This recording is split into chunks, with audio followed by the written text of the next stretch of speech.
Welcome to the Pacific Northwest edition of America Outdoors Radio. We've got a fast-paced hour of fishing, hunting, and conservation covering the nation and the Northwest, including 13 extra minutes of local content you'll only hear on Seattle's sports radio, KJR. It's Saturday morning, and it's the opening of pheasant season in eastern Washington, too. Quite a few folks are going to be heading to Grant and Yakima counties to take advantage of that, as well as the Palouse over by Pullman and Colfax. There's still some good pheasant hunting to be had in our state, though it's nothing like the good old days back in the 80s. This week on the show, we've got some great guests for you. At the bottom of the hour, you're going to hear from Doug St. Denis. He's been out on the Sound fishing for salmon, but his last trip was a little tough, so he ended up going after flounder, and that made his clients very happy. Doug will tell you a little bit more about salmon and flounder fishing. Our other guest, well, that'll be at the end of the show. It's Bob Loomis with Max Lure. The topic, catching coho salmon in the Columbia Gorge right now. And he's got a very innovative way he goes about doing it, something I haven't seen before, but I suspect, like Bob says, it's going to work really well, and it'll make your presentation stand out from the rest of the boats out there. This portion of the show, as always, is brought to you by your Puget Sound area Sportsman's Warehouse stores with locations in Federal Way, Puyallup, Everett, Silverdale, and Sequim, and they all have the gear you need for hunting season success and fishing success this fall.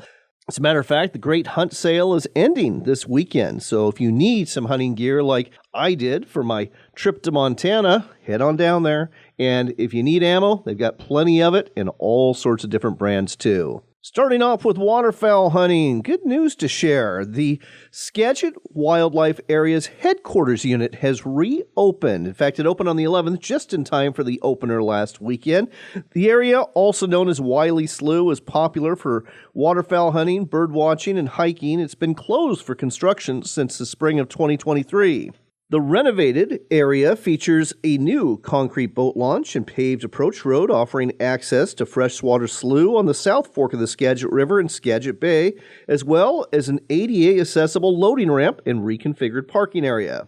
There's also a hand-launched site for canoes and kayaks, elevated dikes with graded ADA-accessible walking trails, and an updated wildlife viewing blind. I'll tell you what, I've got fond memories of hunting out there as a teenager. The only time I ever played hooky in high school was to head up there with my best friend Rusty to go duck hunting and snow goose hunting. Checking with the Washington Department of Fish and Wildlife, they didn't have the resources to open up deer hunting check stations around the state, so they concentrated on northeast Washington, where chronic wasting disease has become an issue. According to Stacy Lehman with the Washington Department of Fish and Wildlife, 181 animals were checked last weekend during the modern firearm opener at 10 check stations throughout Region 1.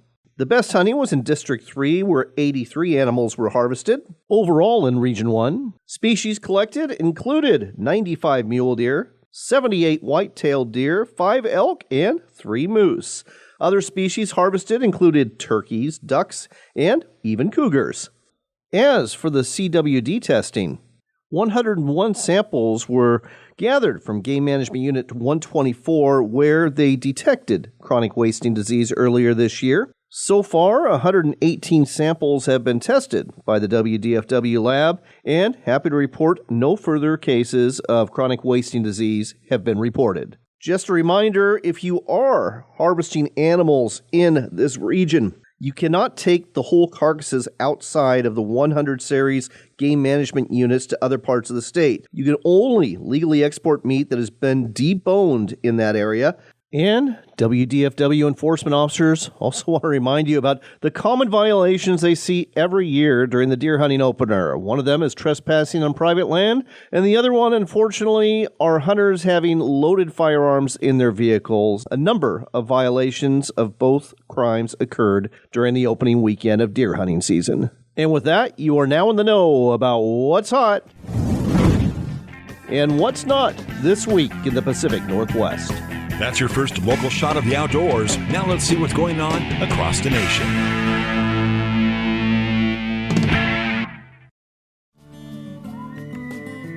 Backcountryhunters.org. Join the fight for our public lands and waters today.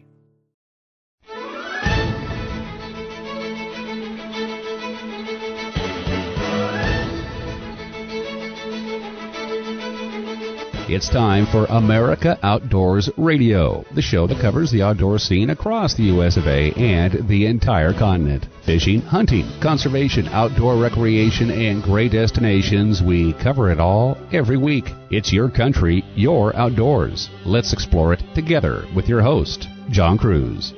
Welcome to the show. I don't know about you, but I just love the month of October, and there's a lot of reasons to do so. Number one, there's the weather. You have those cool, crisp mornings, and then you usually have comfortable afternoons. The leaves are starting to change color, seeing a lot more birds as they start to migrate, and the colors are always softer this time of year. It's the sort of weather that really wants me to be outdoors, and fortunately, we've got hunting seasons opening up all over the place that help with just that.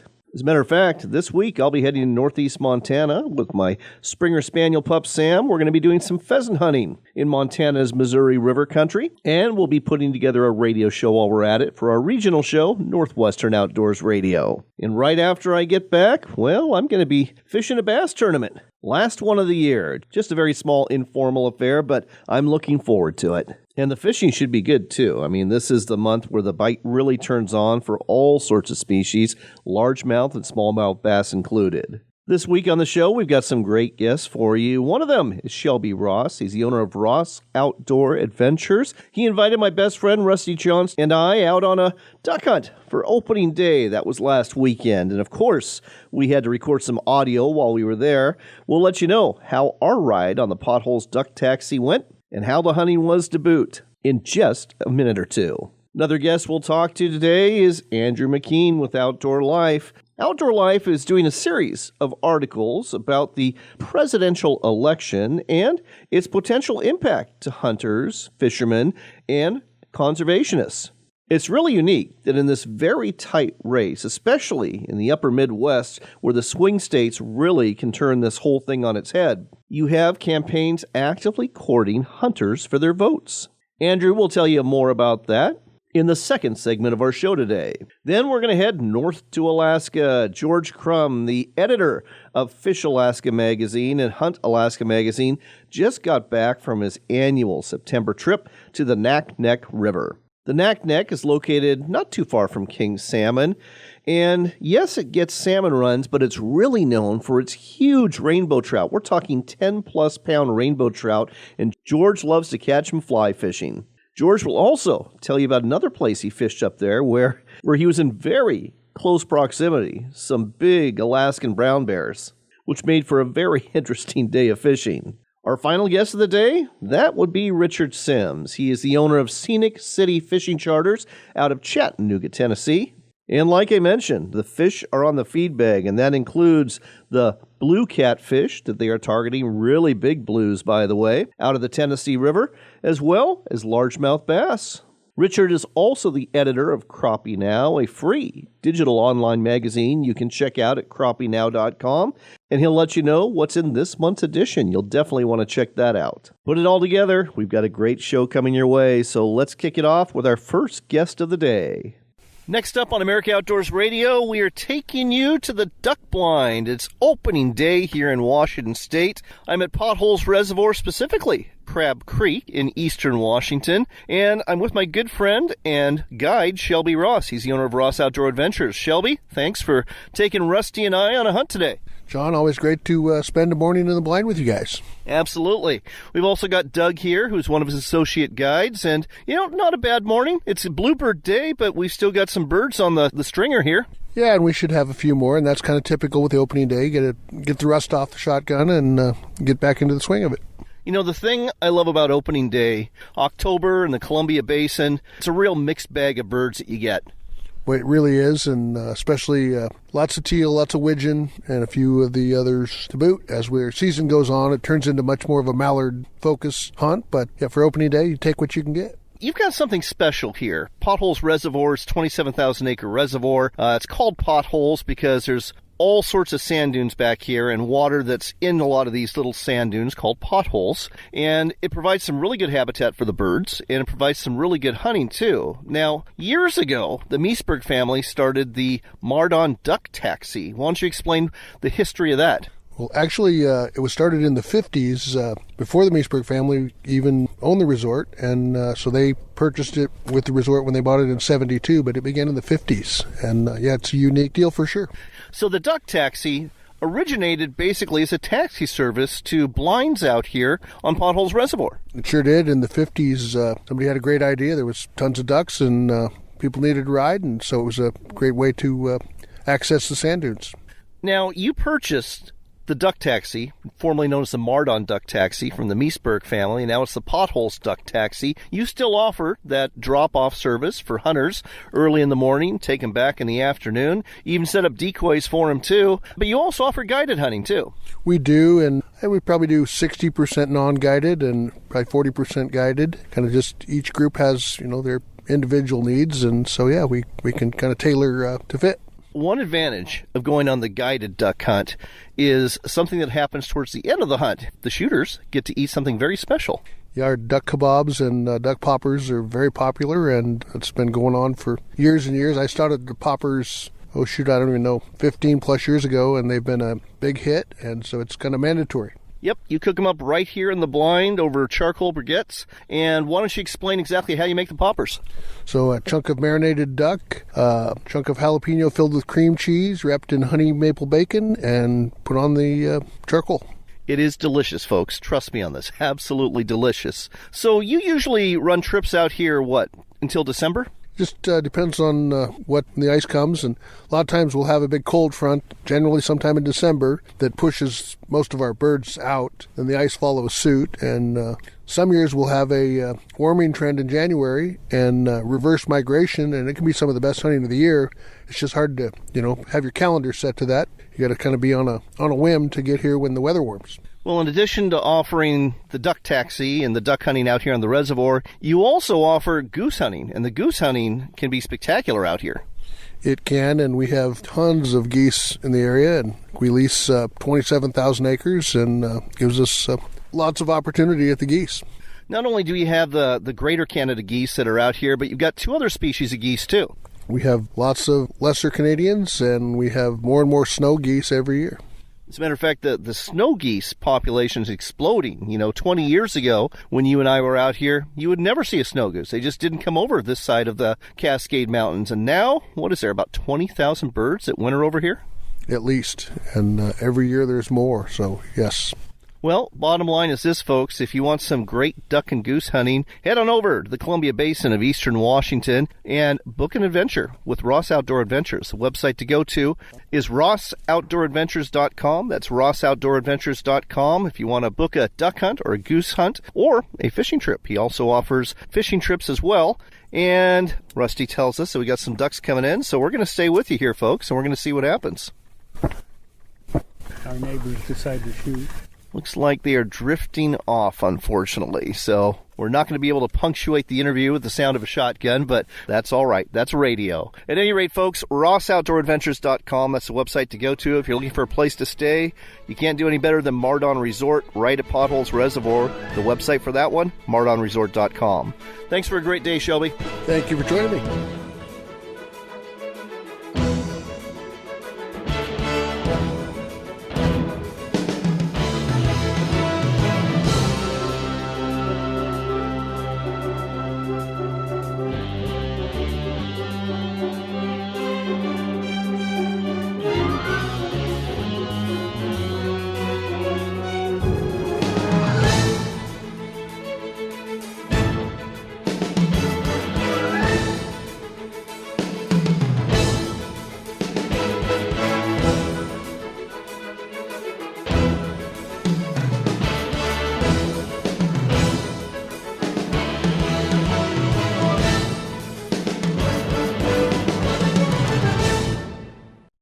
Cast and blast your way across eastern Washington's Columbia Basin this fall with guide Shelby Ross. Shelby is an expert when it comes to walleye and bass in Potholes Reservoir, Moses Lake, and Banks Lake. Shelby can also take you out on a field hunt for geese or out for a morning of duck hunting and a lunch of kebabs. Trust me, you'll love it. Can't decide whether to cast or blast? Go on a combo trip. Book now at potholesfishing.com or ducktaxi.com. That's potholesfishing or ducktaxi.com. Come to Mardon Resort for some great fishing. Potholes Reservoir has been named as one of the top 10 bass lakes in the western U.S. by Bassmaster Magazine. There's also great fishing for walleye, quality rainbow trout, panfish, catfish, and more. Don't have a boat? Don't worry. If you're staying at the resort, you can fish at the marina or explore the steep lakes south of the reservoir for good fishing and a beautiful scenic landscape. Plan your trip today by going to mardonresort.com. That's mardonresort.com. Let me introduce you to the Camp Chef high-pressure outdoor cooker line. We built this line of cookers with those summer seafood boils in mind. Whether you're looking to boil for a large group or just for the family, there's a high-pressure outdoor cooker built for everyone to enjoy. They come in 4 different sizes, from 30 quarts all the way to 100 quarts. Put that in perspective, that's 15 pounds of crawfish in the 30 quart and 50 pounds of crawfish in the 100 quart. So no matter how large your party is, you'll have the right tool for the job. These all-in-one kits include a high-output burner, a boiling pot, and a basket with a twist drain strainer for ease of use. Each cooker is equipped with an electric push-button ignition and a powerful burner for a faster boil. If you're looking for the right tool to take on your next cookout, the Camp Chef high-pressure outdoor cookers are for you. John Kruse here, looking to improve your bottom line as a business that caters to outdoors enthusiasts. You can do so for a very cost-effective price by advertising on America Outdoors Radio. I will tailor a marketing campaign for you, reaching hundreds of thousands of listeners every weekend, tuning into our show on 135 stations in 33 states. We've got a sponsor opening right now, so contact me through my website at americaoutdoorsradio.com, and let's talk about helping you. This year, resolve to immerse yourself into the great outdoors. Whether you're learning to hunt, fish, hike, camp, paddle, or grill, or are looking to take yourself to the next level, the place to go for the gear you need is Sportsman's Warehouse. With over 145 stores around the nation, Sportsman's Warehouse is truly America's premier outfitter. Find a store near you or shop online anytime at sportsmans.com. That's sportsmans.com for Sportsman's Warehouse. Northwest Oregon's Tillamook Coast is not only the place to go for cheese and ice cream, but also for outdoors fun. Hook into a salmon in Tillamook Bay or one of the rivers flowing into it. Harvest tasty clams from our bays and pull up a crab reen or pot full of big, Dungeness crab. Visit our parks, walk the beaches, explore our forests, and enjoy our coastal communities. You are going to love it here. Plan your trip today at tillamookcoast.com. That's tillamookcoast.com.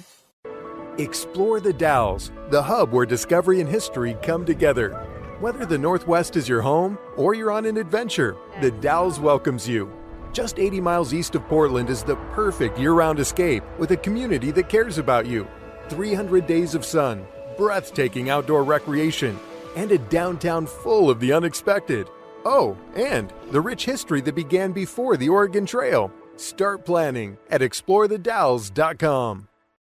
Come to Mardon Resort for some great fishing. Potholes Reservoir has been named as one of the top 10 bass lakes in the western U.S. by Bassmaster Magazine. There's also great fishing for walleye, quality rainbow trout, panfish, catfish, and more. Don't have a boat? Don't worry. If you're staying at the resort, you can fish at the marina or explore the steep lakes south of the reservoir for good fishing and a beautiful scenic landscape. Plan your trip today by going to mardonresort.com. That's mardonresort.com.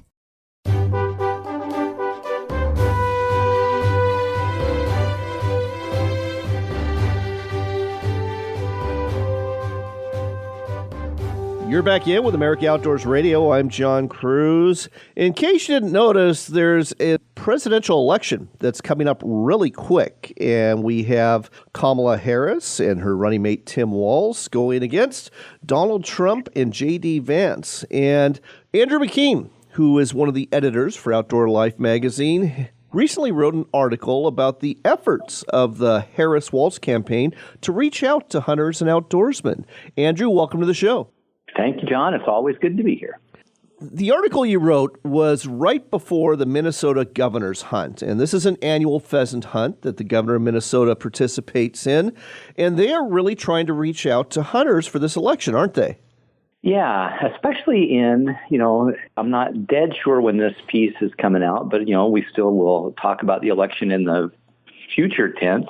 What is interesting is as we get closer to the election, the polling indicates it is drum tight. And especially in some of these swing states where it's too close to call, I think both campaigns are aware that, sportsmen, hunters, and anglers have a pivotal role to play. And so I think, so that's sort of a bit of the context for, I think, what we're going to talk about. But it's interesting. When you look at some of these swing states, Michigan, Wisconsin, Pennsylvania, these are states with a disproportionately high number of hunters and anglers. And so I think that both campaigns are saying, geez, if we could, if we can appeal to at least a subset of our demographic, our community, then that might be enough to swing the election. And it really is an interesting election in that regard. It's really coming down to the swing states. It's really coming down to a handful of voters going one way or the other that could decide this whole thing.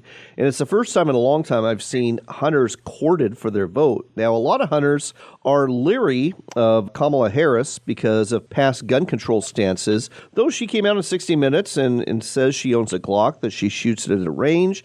And you have Tim Waltz going on this pheasant hunt here, albeit he seemed to have some real problems loading his own shotgun. Yeah, so I actually did not attend the hunt, but my editor, Alex Robinson, did. It was, I think, a bit of an oversight when I talked to their campaign about their outreach to hunters and anglers. They had mentioned that this pheasant hunt was going to happen, I think, just the next day. I couldn't mobilize myself to get there, but it's in Minnesota. Alex lives in Minnesota, so he went there, and he actually had some very interesting insights into that sort of celebrated incident. Apparently, Waltz, the gun was unloaded. He was trying to, it was a Beretta A400. I don't know if you're familiar with that, but it's a semi-auto shotgun. He couldn't get the bolt to lock back in the open position. I don't have one of those because as a lefty, actually the cross-bolt safety is really problematic for me, one of the very few that are. But I've shot him enough that I know there's a tiny little tab on the loading ramp that you've got to push back. It clicks, and then the bolt stays open. And apparently he was struggling with finding that little tab. But at any rate, this is, I think, a great sort of stand-in for we see what we want to see when it comes to these things. According to Alex, he's actually pretty dang good with gun safety measures. He to shoot at a pheasant that was kind of a crossing shot that might have swung his gun near people. And he said something, I think, to the crowd that was there. It's like, remembering the Dick Cheney incident, he's like, I almost stepped into kind of the worst, thing you can do as a vice president, which obviously is shoot somebody. So anyway, I'm going to withhold judgment on that whole thing. But according to Alex, whatever, the gun was unloaded. He was just having a hard time keeping the bolt open. Well, I'm actually glad you put that in perspective because you're right. The optics didn't look great on television. So having that knowledge, it actually is pretty helpful here. When it comes to hunting, I understand that actually Tim Waltz actually is a fairly avid pheasant hunter. Is that true? Yeah, I described him as an avid pheasant hunter in my piece, and some people took umbrage with that, saying, I don't know if he's that avid, is he going to go to South Dakota in December and hunt like I would and you would? He may not be that avid, but he's a regular pheasant hunter. It was probably a better adjective for it. I don't want to ascribe avidity to anybody except myself. But anyway, he's comfortable pheasant hunting. He does it regularly. Whether that makes him avid or not, I don't know. Well, I think this is the first time that I can remember where we've actually had the Democratic presidential ticket reaching out to sportsmen and hoping for their vote. Now, Donald Trump famously did so and went to SHOT Show and got the endorsement of the National Rifle Association. He's also, I believe, endorsed by the National Shooting Sports Foundation. So he definitely has Second Amendment proponents in his back pocket. And he doesn't hunt, but his sons are avid hunters, aren't they? That's right. Don Jr. and Eric are both members of the Campfire Club, which is a renowned, very kind of legendary sportsman's club north of New York City. And yeah, Don Jr. is certainly no stranger to our community. He's out amongst them pretty regularly. Now, having said that, I'll be honest. My opinion, I'm gonna upset a lot of listeners on the show here. I'm not happy with either candidate. I wasn't happy with Joe Biden versus Donald Trump either. How did we as a country get to the point where this is the best and the brightest we can put up for election? Oh, what a good question. I think it's also an unanswerable question. look, both I would say are flawed candidates. And in some cases, they're sort of flawed people. But I hate to say that this is a reflection of the American character, but maybe that's what we attract to this. It's a thankless job. You're feeding on divisiveness and sort of the politics of enmity, which, is a fancy word for saying sort of hate of each other. And one of my concerns about this election is it's easy to be against something. It's much harder to be for something. And I think that's just in my sort of limited view of politics and kind of short, view of American politics. I think the politics of anti are more venomous and sort of less rich than the politics of for something. And I would long for us to get back to voting for somebody instead of voting against somebody. Andrew, I might just have to write your name in for president. If that sounds way too reasonable, then that's the best disqualification of me for public office. Well, folks, we still got a couple weeks to go before the election happens, and whoever you choose to vote for, I don't care. Just get out there and vote. Make your voice heard. Take a look at how the candidates are going to handle issues that are dear to you. And if you're listening to this show, fishing and hunting are definitely going to be dear to you. So take a look at that. Take a look at how both candidates are positioned to help or hurt your causes, whether as a gun owner or as a person who enjoys hunting and fishing and recreating on our public lands, because it matters. It definitely matters. So, actually, John, if I can interject, I know you were making a very graceful exit there, but I would encourage your listeners. We at Outdoor Life are working on two, I think, really important pieces. In the past, we would have our election coverage sort of broad, like what sportsmen need to know about the upcoming election. This year, by the end of this week, we'll have the first of two parts that looks at what gun ownership might look like under Harris administration. That will be followed the next week by what public land management and resource management might look like under a Trump administration. So you're exactly right. Those two issues, guns and public land and resource management, I think are top of mind. And so I encourage your listeners to visit Outdoor Life for continuing coverage. And that is a great way to segue out of this segment, folks. Check out OutdoorLife.com. By the time you're hearing this, you're going to be able to read the first of those two articles. So go to OutdoorLife.com, read them today, and make your decision for who should be our next president of the United States. Andrew, thanks as always. Thank you, John. It's a pleasure.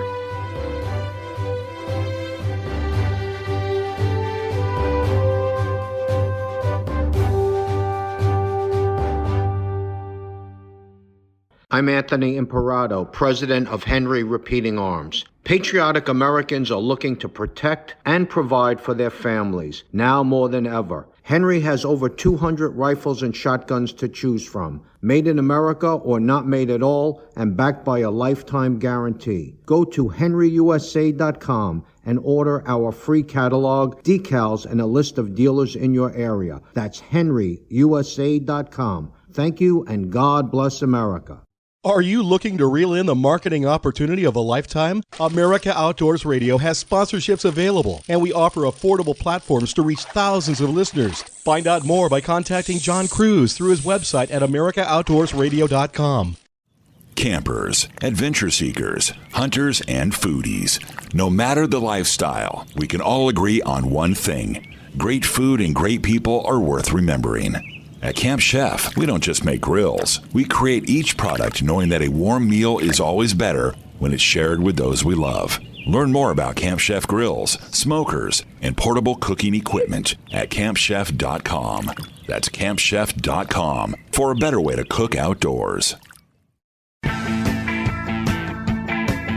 Ready for more local fishing and hunting? You got it. It's the Pacific Northwest edition of America Outdoors Radio, right here on Seattle's Sports Radio, KJR. Next up, we've got Doug St. Denis on the line. He's the owner of Ridge to River Outdoors and 365 Charters. He recently went on a salmon fishing trip, but the salmon fishing was tough. And when the going gets tough, what do? You go after flounder. You go after flounder. Man, listen, we were out probably the most beautiful day on Puget Sound I've ever experienced. We had absolutely no wind, and the fish marks were completely abundant. It was tough. The entire charter fleet was struggling. The sport anglers were struggling. And the folks I had, they just want the rod to bend. And so what better way to get a rod to bend is to fish for flounder. And I dropped this into a spot, and it was probably a fish, sometimes doubles on the same rig, probably every 60 seconds. Oh, wow. And so you end up with 30 flounder in short order. And I understand you also toss some crab pots out because it is the winter crabbing season. Winter crab is open in select marine areas. So I would strongly urge folks, if you've got your crab gear set up, or even if you don't, now's a good time, get that set up. We drop crab pots, and we pulled up 2 limits of crab, no problem. That sounds like a really fun day on the water to me. Let's change subjects. A lot of folks are starting to buy boats. Interest rates are falling, but a lot of folks don't have a whole lot of experience in boating, whether it be operating their marine electronics or even backing a trailer down the ramp and launching a boat. I understand you can help with that. I can. You know, John, I've been getting a lot more calls, and I'm really glad I am getting these calls, because buying a boat is a big investment. And the last thing you want to do is put it on the water and tear it up or damage another boat. And so I do all sorts of lessons, from launching, taking the boat out, docking the boat, just whatever it has to do with operating a boat. I'm able to help folks. And I think it's well worth the money spent so that you are able to go out and enjoy yourself and not have a stressed day.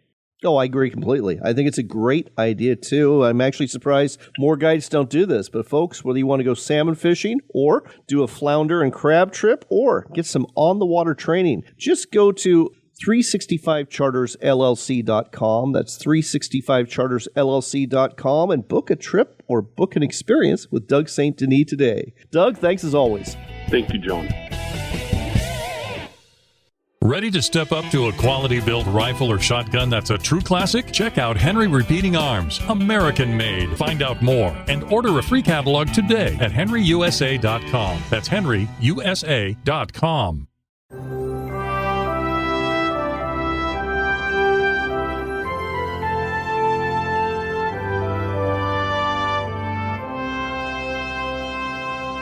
Welcome back to America Outdoors Radio. I'm John Kruse. We are heading north to Alaska. We've got George Krumm on the line. He is the editor of Fish Alaska magazine, as well as the editor of Hunt Alaska magazine, and he's been having some adventures in the last frontier. George, great to have you back on the show. Hey, John. Good to be here, as always.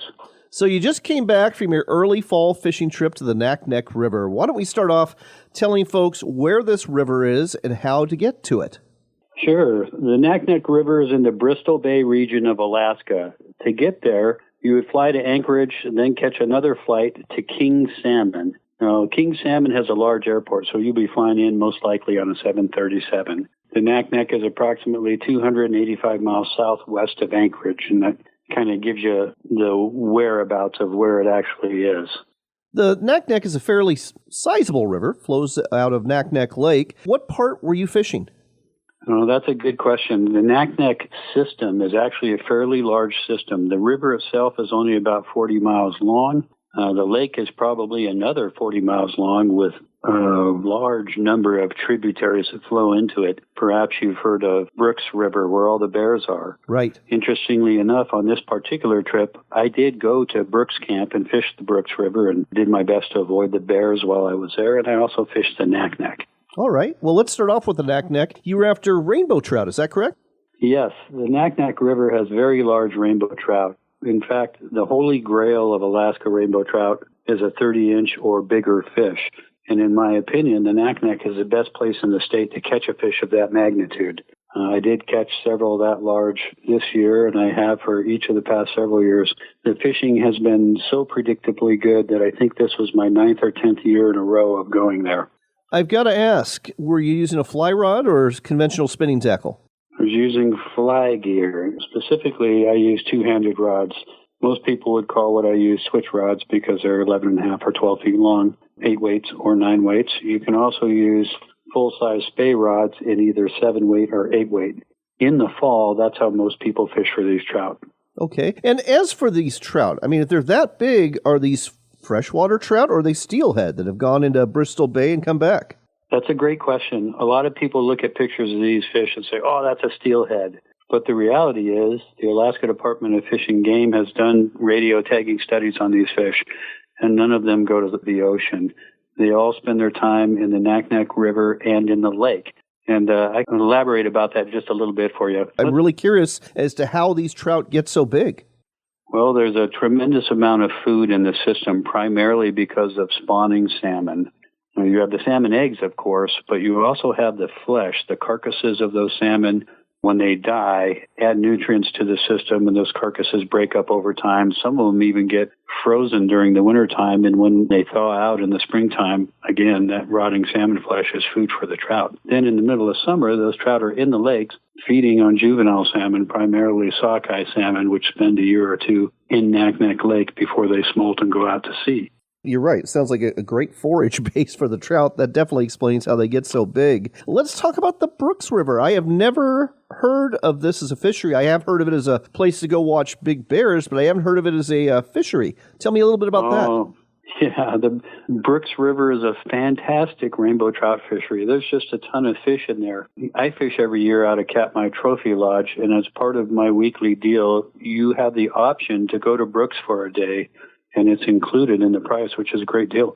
And they'll either fly there, or if the weather's right, they'll take a boat across the lake. It takes about an hour to get across the lake to where Brooks is. And when you go in there, you'll have to attend bear school, which there are rangers there that actually make you watch a video and tell you a little bit about what the rules are to avoid a bad situation with the bears, because the bears are everywhere. We fished the Brooks for about 8 hours.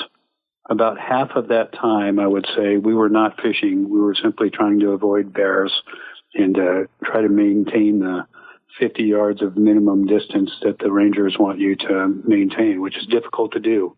Are these all Alaskan brown bears? Yes. Wow, what an experience. I'm presuming you got some photos that'll be in a future edition of Fish or Hunt Alaska magazine? Yeah, absolutely. I'm definitely going to write about this particular trip because this is the first year I've ever actually taken advantage of the option to go to Brooks. The fishing on the Naknek is so good, at least in my opinion, that I've always declined going to the Naknek. But I'll be writing an article in the August/September issue of Fish Alaska about this particular trip, and certainly there'll be some bear pictures in there. I don't know how many pictures I took at Brooks, probably 100, maybe more. Lots of different bears, lots of video. Bears on the beach, bears right outside the Forest Service cabin, bears everywhere. Wow, that is something else. So as for the Brooks River, the trout, I'm guessing are they as big as the ones in the Naknek, or they run a little smaller? Generally, the trout in the Brooks are smaller. I would say the average fish is in the mid-teens. There are fish up to the mid and upper 20-inch range. And I did see some. There's a bridge down near the ranger station and all that stuff that goes across the river. I did see some Naknek-sized rainbows around that bridge mixed in with the sockeye salmon. So you can catch some big fish there, but generally the average size fish in the Brooks is considerably smaller than the average size fish in the Naknek. Are there other fish in the system besides trout and salmon? For example, do you have the option to go after grayling? Are there northern pike, anything like that? There are grayling in the system. There are northern pike in the vicinity, although I've never fished for them myself. You can catch pike in some of the sloughs. There are dolly varden present, and occasionally you'll catch them in the Naknek, not too often. Incredible. Now, let's change subjects here real quick, because we were talking off the mic about your experience with rifles, specifically rifles that have muzzle brakes versus rifles that have suppressors. And you basically ran a little experiment recently and came away with a big takeaway on what you prefer. I did. I grew up shooting with no muzzle device on the end of my rifle, so you had to deal with the full recoil of the rifle. Of course, the sound was getting projected away from you, so the sound wasn't terrible. If you're out in the open, you're shooting that game, sound was never an issue. But I began shooting brake rifles quite a few years ago, and brake rifles are very loud. If you ever go to the range and somebody's shooting a brake rifle near you, even with hearing protection on, it's not exactly comfortable. Just for grins, about 1.5 years or 2 years ago, I decided to shoot my 300 Win Mag out in the open with no hearing protection on, just to see what it would be like. And I won't do that again. My ears were literally ringing for minutes. About the same time as that, for some of my other rifles, I ordered my first suppressor. silencer, if you will. It's not really a silencer, but it does suppress the sound quite a bit. So I put that thing on, and I can shoot if I'm out in the open with no hearing protection on, and it's not uncomfortable. It's not silent, but it's much quieter than a normal rifle shot. The suppressor also reduces recoil a certain degree, and it varies depending on what suppressor you have and what your rifle is. But the overall shooting experience suppressed is so much more pleasant than shooting either a traditional rifle with no muzzle device or a braked rifle, at least in my opinion. And my plan is to always shoot my hunting rifles suppressed from this point forward. Great stuff as always, folks. You can find out more and read about these topics and other ones at fishalaskamagazine.com or huntalaskamagazine.com, and you really should subscribe to both. You'll get all the lowdown on what's going on up north, and you can plan your own trips to our last frontier. George, thanks as always. My pleasure, John. Thank you. This portion of the show is brought to you every week by our friends at Henry Repeating Arms. It's a company I really get behind because they make all of their firearms right here in America. Now, Henry Repeating Arms is known for their classic, beautiful lever-action rifles, and they come in all sorts of different calibers. Everything from .22 caliber up to 30-30s and 357s and 45-70s and a whole lot more. They also have recently come out with revolvers and a 9mm carbine that's great for self-defense or to have out on the ranch. And they've even got some single-shot and lever-action shotguns, too. All of their firearms are rugged, reliable, accurate right out of the box, and they all come with a lifetime satisfaction guarantee. So go to henryusa.com, check out the lineup of products they have available, look for an authorized dealer near you, and don't forget to ask for your free decals and catalog while you're there. The website again, henryusa.com.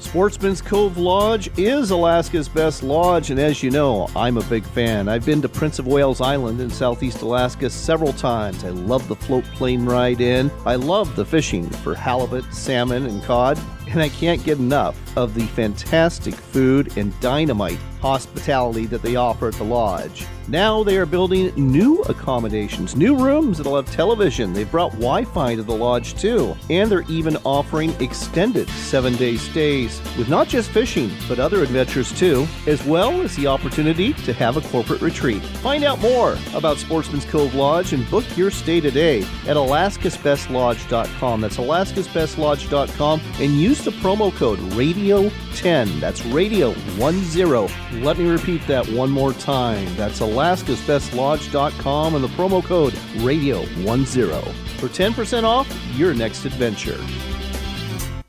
In today's news, I'm cooking a brisket. Let's go to Jill at my house to see how it's going. This is your house and you brought me and the crew to check on your brisket? That's correct, Jill. How's it looking? This is a Camp Chef Woodwind Wi-Fi. You know you can check your cook right from your phone, right? I didn't know that was an option, Jill. Well, never mind. But before you leave, can you feed the dog? What? No. When we get back, why is my check engine light on? The answer may shock me. Come explore the Dalles in Oregon for outdoors fun. Hike amongst the wildflowers, bike our riverfront trail, or visit the Gorge Discovery Center where you can enjoy a live raptor display, or even check out our National Neon Sign Museum. But don't forget the fishing. We've got salmon, steelhead, bass, walleye, and monster-sized sturgeon waiting just for you. When the day is done, tell those tall tales at one of our wineries, breweries, or restaurants and plan your next adventure. Find out more at explorethedalles.com. You know, a lot of times you have to choose between something high quality or something that saves you money.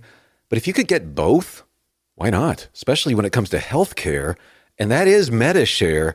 You get both. Many families save $500 a month with MediShare, and that's huge. But it's also true that people wind up way more satisfied, too. The member satisfaction rate for MediShare is double that of the typical health insurance plan. Double. That's because MediShare works. It has for more than 30 years. It's a community of Christians who have shared more than $5 billion of each other's bills. People love having telehealth. They love the huge PPO network. So, yeah, really, you can save a ton and like it better. Imagine being happy with how you're taking care of your health care. So if you're self-employed or part of the gig economy, or you just want a plan you're happy with, you can call right now and get a price in 2 minutes. Here's the number. Just call 855-SHARE-40. That's 855-SHARE-40. 855-SHARE-40.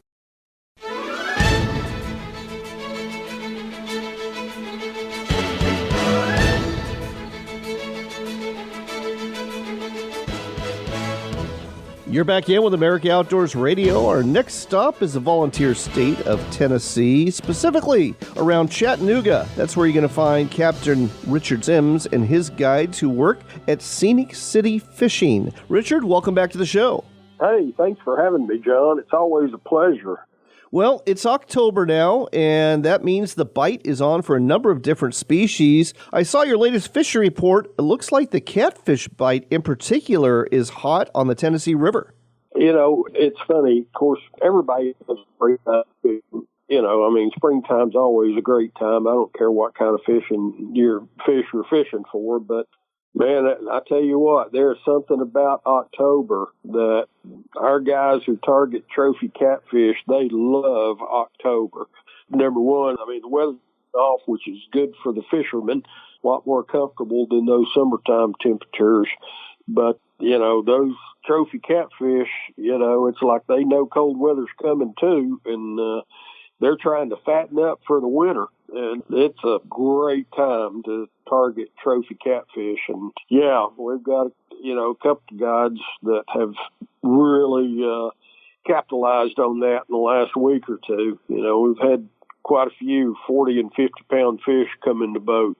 Impressive. Are we talking channel cats, blues, or flatheads here? Blue cats. The overwhelming majority of our catch in the Tennessee River is blue catfish, especially the trophy-sized ones.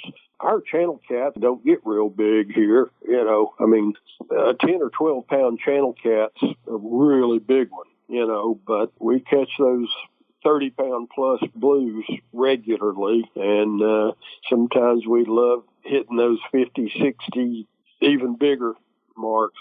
Flatheads, we catch flatheads, not in big numbers, but it's not unusual, especially in the spring and sometimes in the fall trends, to come up with a couple of flatheads while we're fishing for the blue cats. When it comes to catching these trophy blue cats, how are your guides going about it? What kind of bait are they using? What kind of setup? You know, the favorite bait for any catfisherman, especially in the southeast, is a fish called a river herring, or we call them skipjack. Okay. It's a type of shad. You know, they'll weigh, you have to catch them on rod and reel. You can't catch them any other way than with a rod and reel for the most part. So our guides have to spend a lot of time out there fishing, you know, stockpiling bait before they ever get clients in the boat. But skipjack herring or river herring make great bait because they're a real oily fish. They're not worth a flip to eat, but they're a really oily fish. And when you cut them up, you know, there's a lot of oil, a lot of scent coming out. So a lot of folks love skipjack. But we also use bluegill a lot. You know, I mean, bluegill is, of course, one of the most plentiful panfish in the Tennessee River. So you can bet that blue cats are capitalizing on bluegill regularly. So we use a lot of bluegill as well. And that's the two primary things is either river herring, skipjack, or bluegill. I understand in addition to the trophy catfish fishery that's going on right now, the largemouth bass fishing has been very good as well. Where are you fishing for those? Yeah, our guides primarily are on Chickamauga Lake, right outside part of Chickamauga Lake's actually in the city limits of Chattanooga. And, of course, that lake's really unique because for 24 years now, the Tennessee Wildlife Resources Agency has been stocking fingerling Florida bass in Chickamauga Lake every year. So we've got a hybrid strain. They call it an F2, the native northern largemouth bass. It's spawned with the Florida bass, and that F2 hybrid is called Hybrid Vigor. and their growth rates are really good, and they're plentiful. So, yeah, folks around here, we used to get really, really excited about 5 and 6 pound bass, but these days people just don't get real excited until they get one of those double-digit fish. Oh, wow. I'm not going to say they're common by any means. Don't anybody come down here and say, oh, I'm going to go there and catch 10-pound bass, because it's work. I don't care where you go in the world. Catching a 10-pound plus bass takes some skill and takes some time on the water. But your odds of catching a 10-pound plus bass in Chickamauga Lake are better than any lake in Tennessee and as good as most lakes in the southeast, except maybe when you actually get into Florida. Well, bottom line, folks, sounds like a great time to go fishing around Chattanooga, Tennessee, whether you're after trophy catfish or big largemouth. The website to go to is ScenicCityFishing.com. That's ScenicCityFishing.com. But wait, there's more. In addition to owning a charter service, Richard just has too much time on his hands, apparently. And so he also is the editor of Crappie Now, which you can read at CrappieNow.com anytime. What's in this month's edition? Yeah, October, it's just, October is spring in reverse. Right. It's a transition time, and water temperatures cooling, days are getting shorter. There's just all of these environmental triggers that are triggering every game fish. And the same thing's true for crappie. We've been in the dog days of August, summer doldrums, whatever you want to call them, but in the fall, the crappie fire up. One of the differences in the fall, of course, is that hunting season's also open. I've been out in the deer woods myself this morning, and so a lot of people that would normally be on the water other times of the year fishing, they're in the woods hunting this time of year, so the water is not nearly as crowded. A lot of those good community holes that you like to go to crappie fishing, you're not going to have any competition this time of year. So it's a great time to crappie fish as well. That's what we talk about in Crappie Now magazine. It's all crappie all the time. If you like catching crappie, you need to go to CrappieNow.com. It's totally free. A lot of people email us and say, hey, how do I subscribe? And you can't subscribe. We don't have a print edition. It's online only, but it's totally free. It's advertiser supported, doesn't cost the reader a dime. So you can go there anytime you want and filter through our archives, and you can find everything you ever wanted to know about crappie fishing and how to catch them. Speaking of advertisers, one of yours is TTI Blakemore, makers of Roadrunner lures, and you have a $50 lure giveaway every month from them, don't you? Yeah, TTI Blakemore, which of course represent Roadrunner, and they've been a key sponsor for us for years, and we're proud of it because they're a great company. They're an incredible company. They got a ton of great markets and manufacturers that they represent. But of course, one of those is Roadrunner, and I don't think there's a fisherman in the world who doesn't recognize the name Roadrunner. They've been a staple in the fish catching community for decades. So, yeah, they're doing a giveaway. All you got to do is go on the web page and click that banner there. It says TTI monthly giveaway. Every month, they're giving away $50 worth of lures. This month it features slab runners, which are, of course, a Roadrunner head fitted with a Bobby Garland baby shad. If you're the winner, you get any color you want. You can get them weedless, or you can get them with weed guards or without weed guards. Got 20 different colors to choose from, and $50 worth of baits is worth putting your name in the hat for, I think. I think so too. Unfortunately, we got to go. I'd love to talk more, but folks, if you want to find out more about what's going on in the world of crappie fishing, just go to CrappieNow.com, enter for a chance to win those Roadrunner lures, and if you want to go fishing for bass or catfish this month, go to ScenicCityFishing.com and make plans to head to Chattanooga, Tennessee for some great opportunities. Richard, always a pleasure, sir, to have you on America Outdoors Radio. Same for me with you, John. I really appreciate you calling on me, and I hope we help folks out with a few tips on how to put fish in the boat. Amen.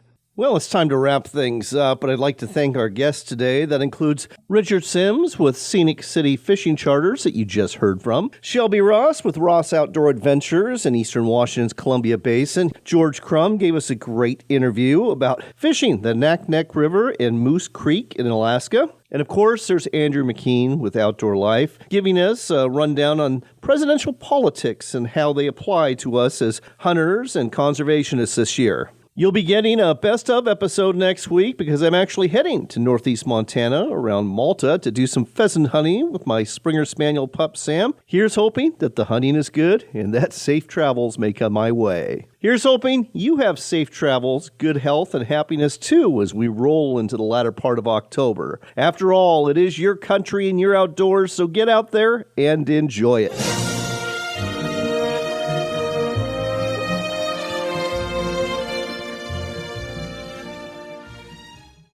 Hot summer nights mean hot morning fishing for sockeye here in the Northwest, and Max Lure Company has got what you need to catch a limit with the Double D Dodger and two great sockeye rigs. The Double D Dodger has a unique, fast, slow action and can be fished away from the boat without a side planer. The Cha-Cha Sockeye Rig and Double Whammy Sockeye Pro both feature a patented smile blade and two stout red hooks that won't let go of that salmon when it bites. Max Lure Company, getting you into the sockeye this summer. Looking for that extra something that will get more salmon or trout into your boat? Then check out the Double D Dodger from Max Lure. The Double D does double duty and helps you catch more fish. The Double D's flash attracts lunkers, and the Dodger's patented stop-start action works wonders to get those fish biting. The Double D does even more by acting as a side planer to get your bait away from the boat where the fish are more likely to be and more apt to strike. The Double D Dodger. It's the Dodger you've got to have from Max Lure. Don't leave yet. We've got one more local shot of fishing and hunting to wrap up the Pacific Northwest edition of America Outdoors Radio. It's time for another extended Max Minute with Max Lure. Topic this week is catching coho salmon out of big water like the Columbia River. With us here to give you some advice on that is Bob Loomis. Bob, great to have you back. Thank you, John. So a lot of anglers are off the mouth of the white salmon or the Deschutes or the Klickitat in the Columbia River Gorge, as well as other tributaries, going after coho salmon. How do you catch them in the big water this time of year, late October, early November? Well, trolling for them, John, is the fixed method, out in the big water. And a lot of people are using the rotational flashers, the 360 rotational flashers. But, people overlook the obvious. One of the things that I do personally is I actually use our Double D Dodger along with our Cha-Cha Sockeye Squidders or the Smile Blade Shrimp Rigs. Interesting. Set them up just like you would for sockeye. Run a medium length leader on the back of it and fish it with a prawn or a coon shrimp, and it's absolutely fantastic because most everybody's playing with rotational flashers. So you can drop down in size, it's much lighter, and it works fantastic in the river. That is some great advice. So, folks, if you want to stand out from the crowds and give them something a little bit different when you're going coho fishing in the Columbia this fall, tie on a Double D Dodger and a sockeye rig, tip it with a shrimp, and you may be in for some serious business, maybe even a whole lot more than the competition out there. Bob, thanks for the great tip. Thank you, John. That's all for this week, but don't worry. We'll do it all again next Saturday morning from 7 to 8, right here on Seattle's Sports Radio, KJR.